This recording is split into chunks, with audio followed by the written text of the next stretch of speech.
está al pendiente, me decía, de lo que ocurre en Francia.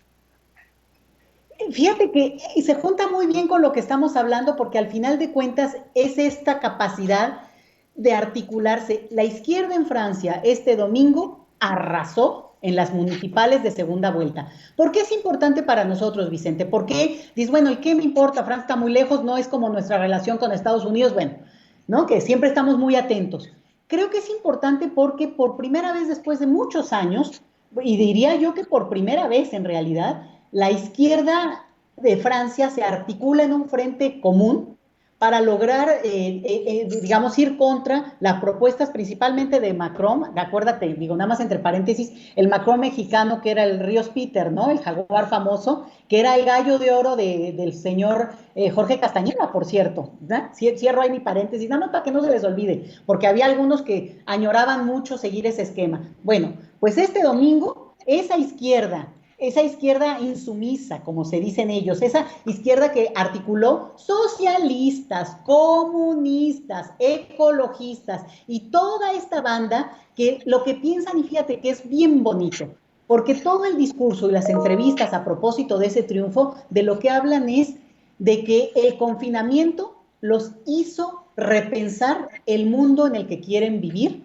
y que la necesidad de alianzas para contraponerse a las propuestas, sobre todo este tema de que ha sido muy fuerte en Francia, que es toda la nueva reglamentación en torno a las jubilaciones, y bueno, un poco abiertamente hablan contra la globalización, ojo, están rudos, contra la globalización y contra el neoliberalismo, ahí no se andan con tintas, ¿no?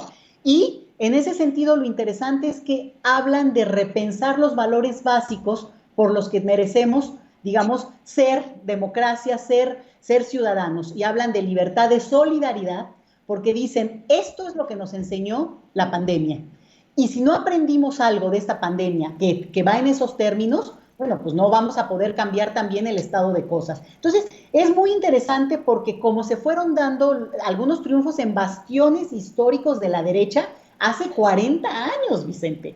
Entonces, esta articulación lo que muestra es una ciudadanía cansada con el discurso tradicional, cansada con repetir esto de los valores donde el más fuerte es el que sale a costa de estar encima de los demás, y si tienes que aplastar a los otros, pues ni modo, porque ese es el capitalismo y así hay que hacerlo, y ellos dicen, nosotros no.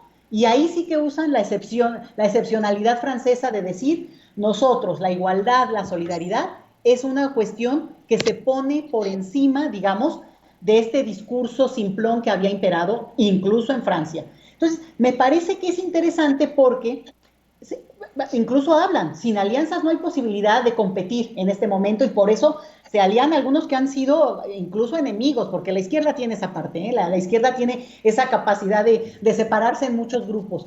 Pero me gusta y me parece interesante porque justamente comentábamos respecto a esta incapacidad de generar banderas, discursos creíbles, digamos, convocatorias sostenibles hacia la ciudadanía de parte, en este caso, de la oposición en México.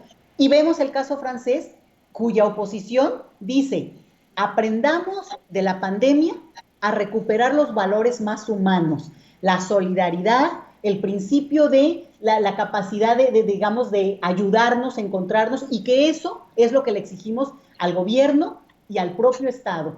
Y bueno, pues no sé si lo van a querer tomar, ¿verdad? La oposición mexicana, porque eso implicaría sugerir que tienen que voltear a ver a esos valores humanos y no solamente estar criticando en un sentido, digamos, pues más visceral, que al final de cuentas pues no construye obviamente ni capacidad de convocatoria a un electorado que en el año que entra, que haya elecciones acá, pues esas alianzas no pueden ser nada más de numeritos, tienen que decir Claro. algo, Vicente, y solo estar en contra no es suficiente, como lo estamos viendo en esta alianza increíble, histórica, en la Francia del siglo XXI. Así es, doctora. Pues a ver qué día nos acompaña por la noche en Sin Censura Nocturno. Como siempre, es un placer saludarla y escuchar sus opiniones y su análisis. No, Vicente, pues encantada como siempre, y cuídense mucho, y bueno, acá seguimos dándole.